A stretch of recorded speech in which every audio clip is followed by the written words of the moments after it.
అండి. ఎలా ఉన్నారు? బాగున్నారా? బాగుండాలని కోరుకుంటున్నాను. యాక్చువల్‌గా ఇప్పుడైతే టైం వచ్చి 3:00 అయింది.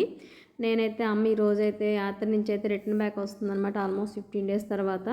సో, అమ్మ వాళ్ళ ఇంట్లో పేరుకి అమ్మ వాళ్ళ ఇల్లు వెళ్ళి అలా చుట్టంలో వెళ్ళొస్తాను కానీ అసలు ఎక్కడేమున్నాయో ఏమీ కూడా నాకు తెలీదు. సో, అందుకని ఇక్కడే నేనున్న ప్లేస్ నుంచే కర్రీస్ అన్నీ కూడా వంట చేసేసుకుని తీసుకువెళ్దాము. రైస్ ఒక్కటి అక్కడ చెయ్యొచ్చని అయితే అవి ప్రిపేర్ అయితే చేసుకుంటున్నాను అనమాట. ఇంకా అమ్మకైతే నేను చేసే కర్రీసు, రోటి పచ్చళ్ళు ఇలాంటివి చాలా ఇష్టం. సో, నేను ఏదో సోది చెప్తున్నానని కాదు కానీ బెటర్గానే చేస్తాను వంట అయితే. సో, బస్సు అయితే ఎక్కి వెళ్ళాను. బస్సు అంతా నేను కొనుక్కున్నట్టుంది. ఎవ్వరూ లేరు, ఒక్కళ్ళు కూడా, కండక్టర్ నేను తప్ప. నాకైతే నవ్వొచ్చింది ఎవరు లేమని చెప్పేసి.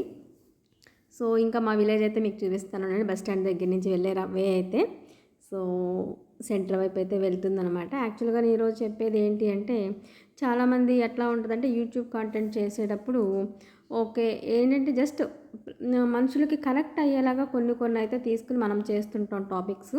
అంతవరకే తప్ప రియల్ లైఫ్కి ఈ యూట్యూబ్లో మనం పెట్టే వీడియోస్కి పొంతనైతే ఉండదు. ఏదైతే ఇలా రియల్గా అయితే చేస్తామో డైలీ వర్క్ టైప్లో ఇదైతే రియల్ కంటెంట్ అనమాట.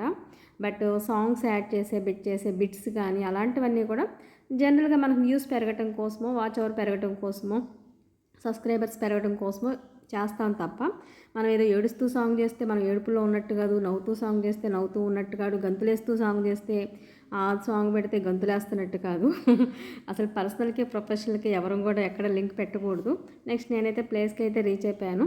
సో, అమ్మకైతే కొంచెం పాలు, పెరుగు ఇలాంటివన్నీ కొన్ని తీసుకుందామని అయితే విజయ డైరీ పార్లర్ దగ్గర అయితే ఆగి కావాల్సిన థింగ్స్ అన్నీ అయితే తీసుకుని ఇంటికైతే స్టార్ట్ అయ్యి వెళ్ళానమాట. ఇంకా నేనైతే ఫ్రెష్ అప్ అయిపోయి అమ్మ కోసం అయితే వెయిట్ చేస్తున్నా. అమ్మ అయితే కాల్ చేసి నైట్ 11:30 అట్లా అయిపోతుందమ్మా వచ్చేసరికి అని చెప్పింది.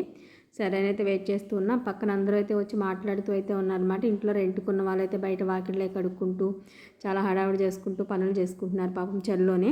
ఇంకా వాళ్ళతో మాట్లాడుకుంటూ సోది చెప్తూ అలా అయితే చూశాను. ఫైనల్లీ అమ్మ అయితే వచ్చింది.